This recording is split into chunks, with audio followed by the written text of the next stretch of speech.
பொதுவா நவகிரக கோவில்கள்னாலே நமக்கு ஞாபகம் வர்றது சிவன் கோவில்கள் தான். ஆனா பெருமாள் கோவில்கள்லயும் நவகிரக கோவில்கள் இருக்கு. இந்த வைணவ நவகிரக கோவில்கள் எங்க இருக்குன்றத டீடைலா இந்த வீடியோல பார்க்கலாம். இந்த கோவில்கள் எல்லாமே கும்பகோணத்தை சுத்தியே அமைஞ்சிருக்கு.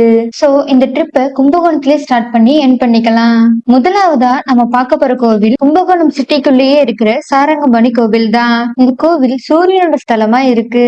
இரண்டாவதா சந்திரனோட ஸ்தலமான நாதன் கோவில்ல இருக்கிற ஜெகநாத பெருமாள் கோவில். இதற்கு அடுத்ததா ஆச்சார் கோவில்ல இருக்கிற ஸ்ரீனிவாச பெருமாள் கோவில். இந்த கோவில் செவ்வாயோட ஸ்தலமா அறியப்படுது.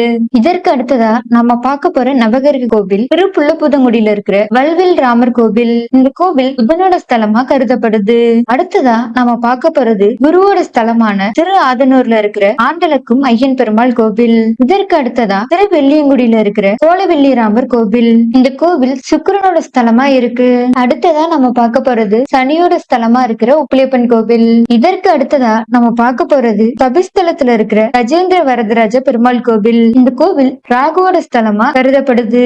நவகிரக கோவில்கள்ல கடைசியா நம்ம பார்க்க போறது திருக்கூடலூர் ஆடுதுறையில இருக்கிற ஜெகத் ரட்சக பெருமாள் கோவில். இந்த கோவில் கேதுவோட ஸ்தலமா அறியப்படுது. இந்த நவகிரக கோவில்களோட சேர்த்து அடிஷனலா நாம ராமசாமி கோவில் சக்கரபாணி கோவிலையும் பார்க்கலாம். இந்த கோவில்கள் எல்லாத்தையுமே நாம ஒன் டேலயே பார்க்கலாம். இந்த பேக்கேஜுக்கு அப்ராக்சிமேட்டா 4500 போல ஆகும். மினிமம் 4 பேர் வர மாதிரி பாத்துக்கோங்க.